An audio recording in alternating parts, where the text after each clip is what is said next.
আপনারাই বাইরে যান, সম্রাটের কন্যার মর্যাদা রক্ষা করুন। দাঁড়াও, আমার আজ্ঞা দাঁড়াও। আমি এখানে তোমাদের কাছে নিজের দুঃখ নিবেদন করতে আসিনি, আমি তোমাদের কাছে নিষ্ফল ক্রন্দন করতে আসিনি। আমি নারীর লজ্জা, সংকোচ, সংগ্রহ সব ত্যাগ করে এসেছি আমার বৃদ্ধ পিতার জন্য। শোনো, বলুন। আমি কেবল একবার তোমাদের মুখোমুখি দাঁড়িয়ে জিজ্ঞাসা করতে এসেছি যে তোমরা তোমাদের সেই বীর দয়ালু প্রজাবৎসল সম্রাট শাহজাহানকে চাও, না এই ভণ্ড পিতৃদ্রোহী পরশ্বাপহারী ঔরঙ্গজেবকে চাও?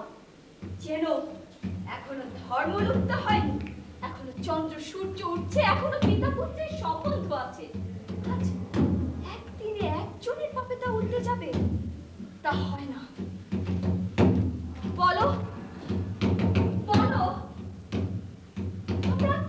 তোমরা ঔরঙ্গজেবের ভয় করছো? কে ঔরঙ্গজেব? তার দুই ভুজে কত শক্তি! তোমরাই তার বল। তোমরা ইচ্ছে করলে তাকে ওখানে রাখতে পারো, ইচ্ছে করলে টেনে এনে পথে নিক্ষেপ করতে পারো।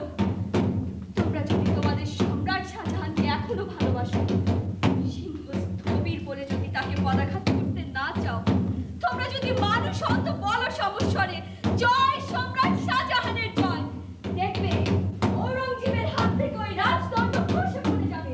জয় সম্রাট শাহজাহানের জয়! জয় সম্রাট শাহজাহানের জয়! উত্তম, তাহলে উত্তম, তাহলে এই মুহূর্তে আমি সিংহাসন ত্যাগ করলাম। সভাসদগণ, পিতা শাহজাহান রুগ্ন, শাসনে অক্ষম। তিনি যদি শাসনক্ষমা হতেন তাহলে আমার দাক্ষিণাত্য ছেড়ে এখানে আসার প্রয়োজন ছিল না। আমি রাজ্যের রশ্মি শাহজাহানের হাত থেকে নিই নাই, দারার হাত থেকে নিয়েছি। পিতা পূর্ববৎ সুখে স্বাচ্ছন্দ্যে আগ্রার প্রাসাদেই আছে। আপনাদের যদি ইচ্ছে হয় তারা সম্রাট হোক, বলুন, আমি তাকে ডেকে পাঠাচ্ছি। দারা কেন, যদি মহারাজ যশবন্ত সিং এই সিংহাসনে বসতে চান, যদি তিনি বা মহারাজ জয় সিং বা আর কেউ এই সিংহাসনের মহা দায়িত্ব নিতে প্রস্তুত থাকেন, আমার আপত্তি নাই। একদিকে দারা, একদিকে সুজার, একদিকে মুরাদ, এই সদ্য ঘাড়ে করে সিংহাসনে বসতে চান, বসুন।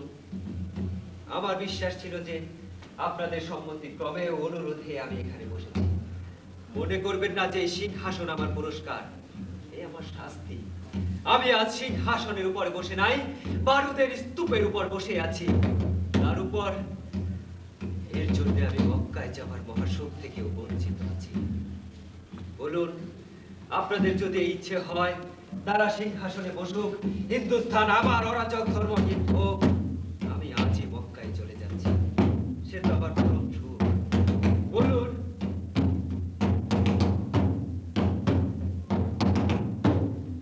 আমি আমার রাজমহল সিংহাসনের মতো আমি আজ সিংহাসনে বসেছি, তাও সম্রাটের নামে।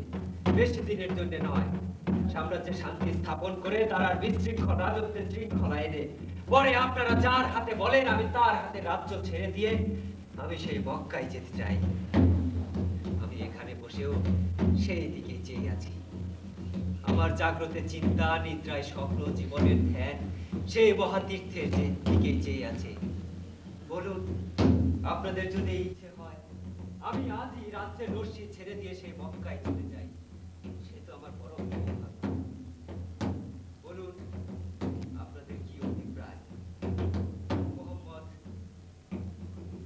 মক্কায় যাবার জন্য প্রস্তুত হন। বলুন, আপনাদের কি অভিপ্রায়? জয় সম্রাট ঔরঙ্গজেবের জয়! জয় সম্রাট ঔরঙ্গজেবের জয়! উত্তম, আপনাদের অভিমত জানলাম। এখন আপনারা বাইরে যান, আমার ভগ্নী সম্রাট শাহজাহানের কন্যার মর্যাদা রক্ষা করুন।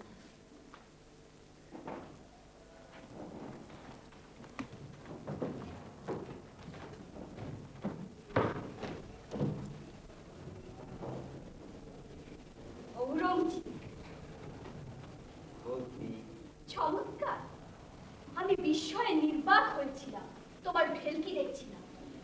যখন চমক ভাঙল তখন সব হারিয়ে বসে আছি।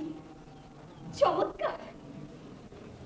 আমি শপথ করছি, আল্লাহর নামে প্রতিজ্ঞা করছি, আমি যতদিন সম্রাট আছি ততদিন তোমার আর পিতার কোনো অমর্যাদা হবে না। আমি আবারও বলি, চমৎকার।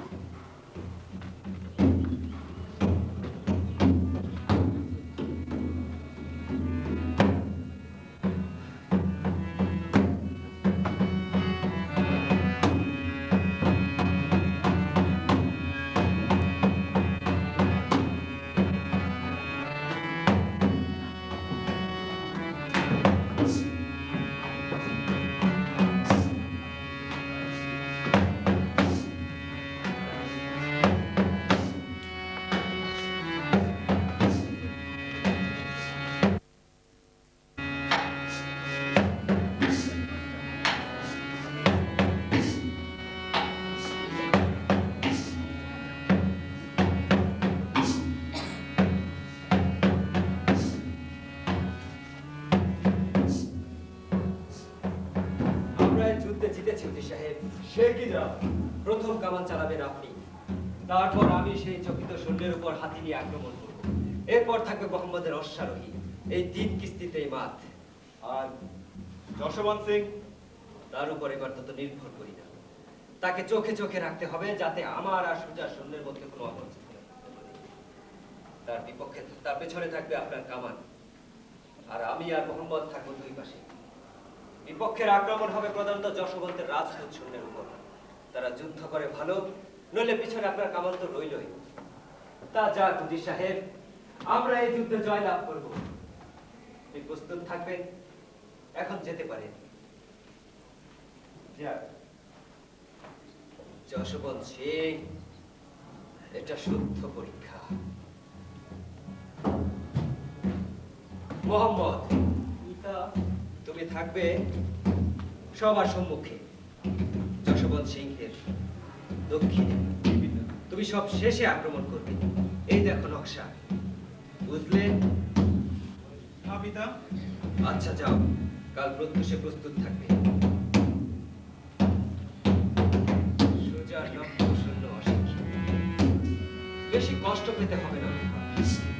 একবার ছত্রভঙ্গ করতে পারলেই। এই যে মহারাজ, মহারাজ, আমি আপনাকে একবার ডেকে পাঠিয়েছিলাম। আমি অনেক ভেবে আমার সমস্ত সৈন্যের পুরো ভাগ আপনাকেই দিলাম। আমাকে? তাতে আপত্তি আছে? না, আপনি আপত্তি নেই। ইতস্তত করছেন যে? কথা ছিল তোমার মোহাম্মদ সৈন্যের অগ্রভাগে থাকবে। আমি মত বদলিয়েছি। তিনি থাকবেন আপনার দক্ষিণ পাশে, আর উজির সাহেব? তিনি থাকবেন আপনার পশ্চাতে, আমি থাকবো আপনার বাম পাশে। বুঝেছি, জাহাপানা আমায় সন্দেহ করেন। মহারাজ চতুর, মহারাজের সঙ্গে চাতুরী নিষ্ফল। মহারাজকে সঙ্গে এনেছি তার কারণে নয় যে মহারাজকে আমি পরম আত্মীয় জ্ঞান করি। মহারাজকে সঙ্গে এনেছি যাতে আমার অনুপস্থিতিতে আগ্রায় কোনো বিভ্রাট না বাধা। সেটা বেশ জানেন বোধ হয়। না, অতদূর ভাবি নাই। জাহাপানা, আমি চতুর বলে আমার একটা অহংকার ছিল, কিন্তু সে বিষয়ে দেখলাম জাহাপানার কাছে আমি নিতান্তই শিশু। এখন আপনার অভিপ্রায় কি? জাহাপানা, এই রাজপুত জাতি বিশ্বাসঘাতকের জাতি না, কিন্তু আপনারা, অন্তত আপনি তাদের বিশ্বাসঘাতক করে তুলেছেন। সাবধান জাহাপানা, এই রাজপুত জাতিকে ক্ষিপ্ত করবেন না। বন্ধুত্বে রাজপুতের মতো বন্ধু কেউ নেই, আর শত্রুতায় রাজপুতের মতো ভয়ঙ্কর শত্রু কেউ নেই। মহারাজ, ঔরঙ্গজেবের সম্মুখে ভ্রুকুটি করে কোনো লাভ নেই। জান আমার এই আজ্ঞা পালন করুন, নইলে জানেন ঔরঙ্গজেবকে। আর আপনিও জানেন যশবন্ত সিংকে। আমি কারো মৃত্য নই, আমি ও আজ্ঞা পালন করবো না। মহারাজ, ঔরঙ্গজেব! নিশ্চিত জানবেন ঔরঙ্গজেব কখনো কাউকে ক্ষমা করে না, বুঝে কাজ করবে। আপনিও জানবেন যে যশবন্ত সিং কাউকে ভয় করে না, বুঝে কাজ। সাবধান! ঔরঙ্গজেব! যদি তোমায় এই মুহূর্তে আমি বন্দী করি, তোমায় কে রক্ষা করে? এই তরবারি! কেন ঔরঙ্গজেব? এই দুর্দিনেও যশবন্ত সিং এর এক ইঙ্গিতে 30,000 রাজপুত তরবারি একসঙ্গে সূর্যকিরণের মতো ঝলসে ওঠে। আর এই দুর্দিনেও রাজপুত লক্ষ্যভ্রষ্ট হয়েছি, একটু বেশি গিয়েছি। এই রাজপুত যাত্রাকে আমি আজও চিনলাম না। এত তার দর্প, এত অভিমান, চিনলাম না। জাহাপানা, চিনবেন কেমন করে? আপনার তো স্বার্থের রাতেই বাস। আপনি দেখে আসছেন চোর চুরি, খোসামতি, নেমো খারাপি। তাদের বস করতে আপনি পটু। কিন্তু জাহাপনা এ আলাদা রকমের রাজ্য। এই রাজ্যের প্রজার কাছে প্রাণের যে মান বড়। হ্যাঁ, দেখি কি করতে পারি। তবে বোধ হচ্ছে রোগ এখন হাকিমের বাইরে।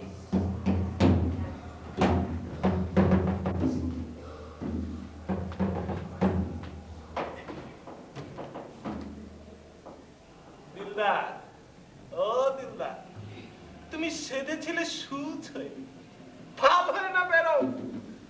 প্রথমে পাঠক, তারপর বিদূষক, তারপরে রাজনৈতিক, তারপরে বোধহয় দার্শনিক, আর তারপরে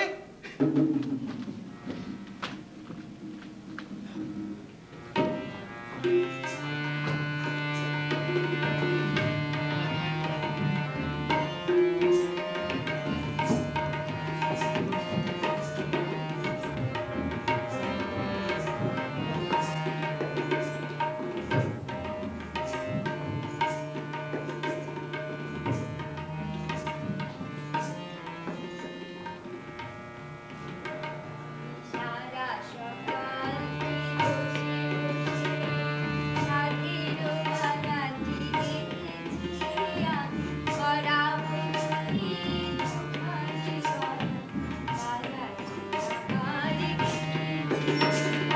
সারা সকাল কি করি নাই কিছু, করি নাই কিছু, বধূয়ার বকুলের তলে বসিয়া মালাটি আমার দেখেছি আমি। সারা সকাল বসে বসে ছাদের মালাটি দেখেছি। এ কি আমার বর বলল পেয়ারা, কিন্তু আমি তো এখনো যুদ্ধে জয়লাভ করিনি। কি যায় আসে, তুমি আমার কাছে চিরজয়ী। তোমার প্রেমের কারাগারে আমি বন্দী, তুমি আমার প্রভু, আমি তোমার কৃতদাসী। কি আজ্ঞা হয়? শোনো, আমি একটা বিশাল ভাবনায় পড়েছি। সে ভাবনাটা কি বলো দেখে, আমি যদি কোনো উপায় করতে পারি। এই দেখো পেয়ারা, এইখানে হচ্ছে মীর জুমলার কামান, আর এইখানে হচ্ছে মোহাম্মদের 5000 অশ্বারোহী, আর এইখানে হলো ঔরঙ্গজেব। কই, আমি তো শুধু একখানা কাগজ দেখছি, আর তো কিছু দেখতে পাচ্ছি না। এখন এভাবে আছে, কিন্তু কাল যুদ্ধের ময়দানে কে কোথায় থাকবে বলা যাচ্ছে না। কিছুই বলা যাচ্ছে না। ঔরঙ্গজেবের দস্তুর এই যে যখন তার পক্ষে কামানের গোলা বর্ষণ হয়, ঠিক তার পরে সে ঘোড়া ছুটে এসে আক্রমণ করে। তাহলে তো বড় সহজ কথা নয়। হ্যাঁ, তুমি কিছু বোঝো না। ধরে ফেলেছো? কেমন করে জানলে? হ্যাঁ গো, বলো না কেমন করে জানলে? আশ্চর্য, একেবারে ঠিক ধরেছো। আমার সৈন্য অশিক্ষিত, আমি যশবন্ত সিংকে ভজাতে পারি, একবার লিখে দেখো। কিন্তু আচ্ছা, তুমি কি উপদেশ দাও? তোমায় আমি উপদেশ দেওয়া ছেড়ে দিয়েছি। কেন? কেন? তোমায় উপদেশ দিলে তুমি তা কখনো শোনো? তোমায় আমি বেশ জানি, তুমি বিষম একগুঁয়ে। আমাকে আমার মত জিজ্ঞাসা করে পাঠে, কিন্তু তোমার বিপরীত মত দিলেই চটে যাও। তা যাই তাই হোক। সেই থেকে স্বামী যা বলেন তাতেই প্রতিব্রতা হিন্দু স্ত্রীর মতো হুহা দেশে দিই। তাই তো, দোষ আমারই। পরামর্শ চাই, কিন্তু অনুকূল পরামর্শ না পেলেই চলে যায়। ঠিক বলেছ, কিন্তু শোধরাবারও তো উপায় নেই। না, তোমায় উদ্ধারের উপায় থাকলে আমি তোমায় উদ্ধার করতাম। তাই আর সে চেষ্টা করিনি, আপন মনে কেবল গান গাই। তুমি অনেক কথাই বলো, কিন্তু বক ধার্মিকদের যখন ঠাট্টা করো তখন বেশ মিষ্টি লাগে। কারণ আমি কোনো ধর্মই মানি না। ভুল। কেন? তারা হিন্দু ধর্মের পক্ষপাত, ভণ্ড। ঔরঙ্গজেব গোরা মুসলমান, ভণ্ড। মোরা মুসলমান কিন্তু গোরা না, আর ভণ্ড। তুমি কোনো ধর্মই মানো না, ভণ্ড। ভণ্ড কিসে? আমি কোনো ধর্মেরই ভান করি না। আমি সোজাসুজি বলি যে আমি সম্রাট হতে চাই। এইটাই তো ভণ্ডামি। ভণ্ডামি কিসে? আমি দারার প্রভুত্ব মাথা পেতে নিতে রাজি ছিলাম, কিন্তু আমি ঔরঙ্গজেব কিংবা মোরাদের প্রভুত্ব মানতে পারি না। আমি তাদের বড় ভাই। বড় ভাই হওয়া ভণ্ডামি। ভণ্ডামি কিসে? আমি আগে জন্মেছিলাম। আগে জন্মানো ভণ্ডামি, আর আগে জন্মানোতে তোমার নিজের কোনো বাহাদুরি নেই, তার দরুন তুমি সিংহাসন বেশি দাবি করতে কিন্তু পারো না। কেন? কেন? আমাদের বাবুর্চি রহমতুল্লাহ তোমার অনেক আগে জন্মেছে, তাহলে তো তোমার যে সিংহাসনের উপর তার দাবি বেশি। কিন্তু সে তো আর সম্রাটের পুত্র নয়। ওতে কতক্ষণ? তুমি এরকম তর্কই করবে না। তুমি একটা গান শোনো। এখানে না, চলো।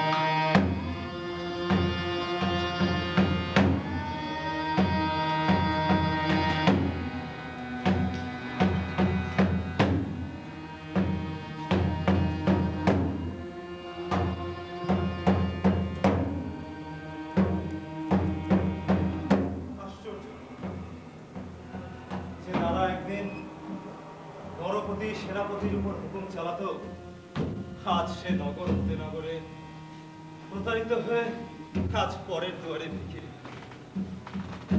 এত নিচে নেমে যেতে হবে কোনোদিন ভাবিনি। পুত্র সুলেমানের খবর পেয়েছো কিছু?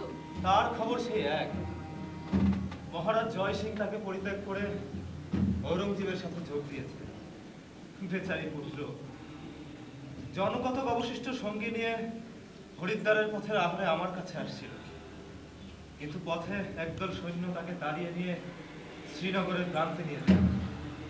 সে এখন শ্রীনগরের রাজা পৃথ্বী সিংহের দ্বারে ভিখারি। আবার ঔরঙ্গজেবের সঙ্গে যুদ্ধ করবে? হ্যাঁ, করব। যতদিন এ দেহে প্রাণ আছে ঔরঙ্গজেবের প্রভুত্ব আমি স্বীকার করব না। সে আমার বৃদ্ধ পিতাকে কারারুদ্ধ করে তার সিংহাসন অধিকার করেছে। যতদিন না পিতাকে কারামুক্ত করতে পারি যুদ্ধ করব। জনাব, বাইরে একজন লোক ডাকছে। কে তিনি? শুনলাম তিনি গুজরাটের সুবাদার। সুবাদার শাহনওয়াজ এসেছেন? আমি তো তার জন্য অপেক্ষা করছি। তাকে সসম্মানে খাতির যত্ন করো, আমি আসছি। আমি ভেতরে যাই।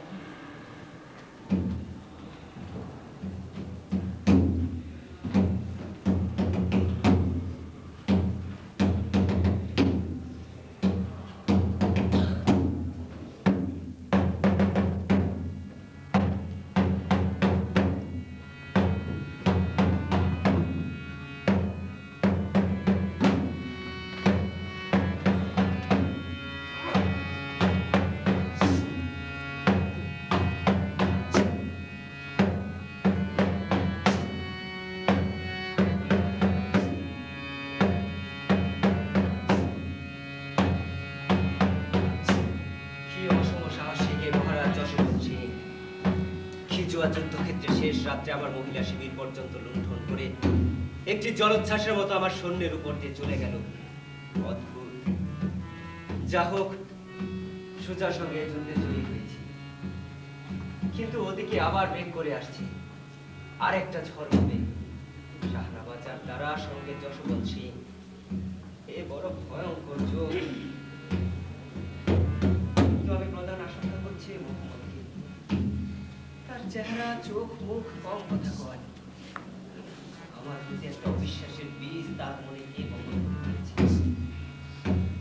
জাহানা নাকি? এই যে মোহাম্মদ। পিতা আমায় ডেকেছিলেন? হ্যাঁ, আমি কাল রাজধানীতে ফিরে যাচ্ছি। তুমি সুজার অনুসরণ করবে আর মীর জুমলাকে তোমার সাহায্যের জন্য রেখে গেলাম। জি পিতা। আচ্ছা, যাও। কি দাঁড়িয়ে রইলে যে, সে বিষয়ে কিছু বলবার আছে? না পিতা, এই বিষয়ে আপনার আজ্ঞাই যথেষ্ট। তবে আমার একটা আর্জি আছে পিতা। বলো। কথাটা অনেকদিন থেকে জিজ্ঞাসা করব মনে করছি, কিন্তু এই সংশয়ের বুকে চেপে রাখতে পারছি না। আমার উদ্যত মার্জনা করবেন। বলো পুত্র। পিতা, সম্রাট শাহজাহান কি বন্দী? না। তবে তাকে প্রাসাদে রুদ্ধ করে রাখা হয়েছে কেন? সেরূপ প্রয়োজন আর হয়েছে। ছোট কাকা, তাকেও কি এভাবে বন্দী করে রাখা প্রয়োজন হয়েছে? হ্যাঁ। আর আপনার এই সিংহাসনে বসা পিতা বর্তমানে? পুত্র, পিতা, রাজনীতি বড় কূট, এ বয়সে তুমি তা বুঝবে না, আর সে চেষ্টাও করো না। পিতা, ছলে সরল ভ্রাতাকে বন্দী করা, স্নেহময় পিতাকে সিংহাসন থেকে চ্যুত করা, আর ধর্মের নামে এসে সেই সিংহাসনে বসা, এর নাম যদি রাজনীতি হয়, তবে সেই রাজনীতি আমার জন্য নয়। মোহাম্মদ, তোমার কি কিছু অসুখ করেছে? না পিতা, আপাতত আমার থেকে সুস্থকায় ব্যক্তি এই ভারতবর্ষে সম্ভবত আর একটিও নেই। তবে আমার প্রতি তোমার অটল বিশ্বাস কে বিচলিত করেছে পুত্র? আপনি স্বয়ং পিতা। যতদিন সম্ভব আপনাকে আমি বিশ্বাস করে এসেছিলাম, কিন্তু আর সম্ভব নয়। অবিশ্বাসের বিষয়ে আজ আমি জর্জরিত হয়েছি। এই কি তোমার পিতৃভক্তি? তা হবে হয়তো। প্রদীপের নিচে সর্বাপেক্ষা অন্ধকার। পিতৃভক্তি পিতা, পিতৃভক্তি কি তা আমায় আপনার কাছে শিখতে হবে? পিতৃভক্তি, আপনি আপনার বৃদ্ধ পিতাকে সিংহাসন থেকে নামিয়ে তার যে সিংহাসন কেড়ে নিয়েছেন, আমি কেবলমাত্র পিতৃভক্তির খাতিরে সেই সিংহাসন দু পায়ে ঠেলে দিয়েছি। পিতৃভক্তি, আমি যদি পিতৃভক্ত না হতাম, তো দিল্লির সিংহাসনে আজ ঔরঙ্গজেব বসতেন না, বসতো এই মোহাম্মদ। তা জানি মোহাম্মদ, তাই তো আশ্চর্য হচ্ছি। পিতৃভক্তি হারিও না বৎস। না পিতা, আর সম্ভব না। পিতৃভক্তি বড়ই মহৎ, বড়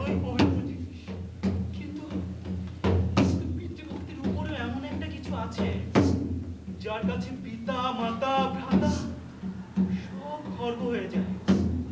পিতৃভক্তি হারিও না বলছি পুত্র, যেন ভবিষ্যতে এই রাজ্য তোমার। আমায় রাজ্যের লোভ দেখাচ্ছেন পিতা? বলিনি যে কর্তব্যের জন্য ভারত সাম্রাজ্যটাকে আমি লষ্টখণ্ডের মতো দুপায়ে নিক্ষেপ করেছি? পিতামহ সেদিন আমায় এই রাজ্যের লোভ দেখাচ্ছিলেন, আজ এবার আপনি আমায় সেই রাজ্যের লোভ দেখাচ্ছেন। পৃথিবীতে সাম্রাজ্যটা কি এতই মহার্ঘ, আর বিবেক কি এতই সুলভ? সাম্রাজ্যের জন্য বিবেক খোয়াবো পিতা? আপনি আপনার বিবেক বর্জন করে যে সাম্রাজ্য পেয়েছেন, পরকালে নিয়ে যেতে পারবেন পিতা? মোহাম্মদ, এর অর্থ কি? এর অর্থ এই যে আমি আজ আপনার জন্য সব হারিয়ে বসে আছি, আর সে আপনাকে আজ হৃদয়ের মাঝে খুঁজে পাচ্ছি না। আজ আমার মতো দরিদ্র কে? আজ আপনি ভারত সাম্রাজ্য পেয়েছেন বটে, তার থেকেও বড় সাম্রাজ্য আজ আমার। সেই সাম্রাজ্যটা কি পুত্র? আমার পিতৃভক্তি পিতা। এটা কি সাম্রাজ্য, এটা কি সম্পদ, তা আজ আর বুঝতে পারছি না। একদিন পারবেন বোধ হয়।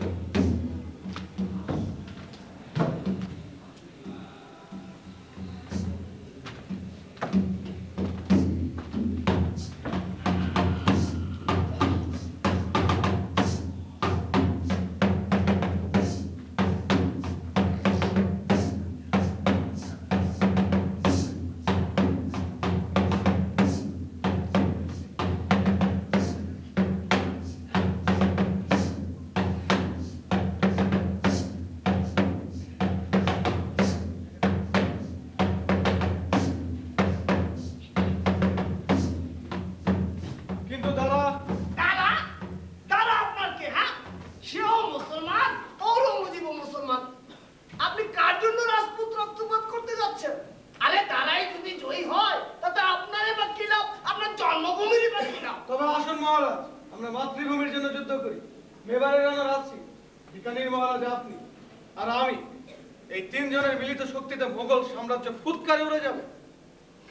কিন্তু তারপর সম্রাট হবেন কে? কেন? রানা রাজসিংহ। ওই তো, আমি ঔরঙ্গজেবের প্রভুত্ব মানতে রাজি আছি, কিন্তু রাজ সিংহের প্রভুত্ব স্বীকার করতে পারি না। কেন মহারাজ? তিনি স্বজাতি বলে? তা বই কি, জ্ঞাতির দুর্ভাগ্য সইব না। আমি কোনো উচ্চ প্রবৃত্তির ভান করি না। এই সংসার আমার কাছে একটা হাট, যেখানে কম দামে বেশি পাবো সেখানেই যাব। ঔরঙ্গজেব কম দামে বেশি দিতে চাচ্ছেন, এই ধ্রুব সম্পদ ত্যাগ করে অনিশ্চিতের মধ্যে যেতে চাই না। উত্তম, আপনি বিশ্রাম করুন গে। আমি কাল ভেবে আপনাকে জানাচ্ছি। অতি উত্তম কথা, ভেবে দেখবেন। এ শুদ্ধ সাংসারিক কেনা বেচা। আজ আমরা স্বাধীন রাজা না হতে পারি, রাজভক্ত প্রজা তো হতে পারি। রাজভক্তিও ধর্ম। রাজভক্তিও ধর্ম, রাজভক্তিও ধর্ম। তুমি ঠিক বলেছো জয়সিংহ। কার জন্য যুদ্ধ করবো? তারা আমাকে নর্মদার প্রতিশোধ খিজুয়ায় নিয়েছি। একে তুমি প্রতিশোধ বলো মহারাজ? এতক্ষণ ওই অন্তরালে দাঁড়িয়ে আমি তোমার এই কাপুরুষতা দেখছি। বেশ বুঝে গেলে যে প্রতিশোধ নিয়েছো। খাসা, চমৎকার। ঔরঙ্গজেবের পক্ষ হয়ে যুদ্ধ করে তারই পশ্চাতে তার শিবির লুট করার নাম প্রতিশোধ? এর যে পরাজয় ছিল ভালো, এ যে পরাজয়ের উপর পাপের ভার। রাজপুত জাতি যে বিশ্বাসঘাতক হতে পারে তা তুমি প্রথম দেখালে মহারাজ। লুট করবার আগে আমি ঔরঙ্গজেবের পক্ষ পরিত্যাগ করেছিলাম মহামায়া। ও, আর তারই পশ্চাতে তারই শিবির লুট করলে? যুদ্ধ করেছি, লুট করি নাই। যুদ্ধ? একে তুমি যুদ্ধ বলো মহারাজ? ঠিক তোমাকে। মহামায়া, দিবারাত্রি তোমার তিক্ত ভর্ৎসনা শুনবার জন্য তোমাকে আমি বিবাহ করি নাই। তাহলে বিবাহ করেছিলে কেন মহারাজ? কেন? আশ্চর্য প্রশ্ন। ওকে আবার বিবাহ করে? আশ্চর্যই বটে। লোকে কেন বিবাহ করে মহারাজ? সম্ভোগের জন্য? বিলাস বাসনা চরিতার্থ করবার জন্য? তাই কি? তাই কি মহারাজ? হ্যাঁ, একরকম তাই বলতে হবে। ওই হো, তাহলে একজন গণিত রাখতেই পারো। আমার উঠেছে বুঝি।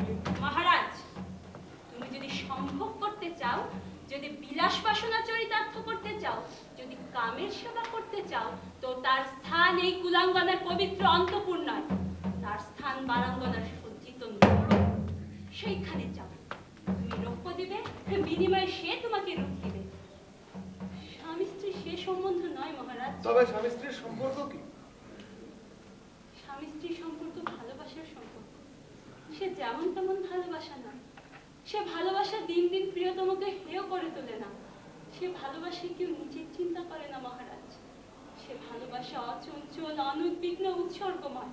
তুমি আমায় কিরকম ভালোবাসো মহামায়া? আমি তোমার গৌরব কোলে করে মরতে পারি মহারাজ। আর তারই জন্য আমার এত চিন্তা, এত আগ্রহ। কোনদিন তোমার গৌরব ম্লান হয়ে গিয়েছে এটা দেখবার আগে আমার ইচ্ছে করে আমি যেন অন্ধ হয়ে যাই মহারাজ। মহামায়া, মহারাজ ওই দেখো, ওই দূরে গিরি পর্বতশ্রেণী দেখো, এই আকাশে তাকিয়ে দেখো, নীলিমা যেন নীল নিংড়ে বার করছে। ওই শোনো মহারাজ, ঘুঘু ডাকছে। আর ভাবো, এই মাটিতে, দেশের মাটিতে এক দেবতারা ছিলেন মহারাজ। মহামায়া,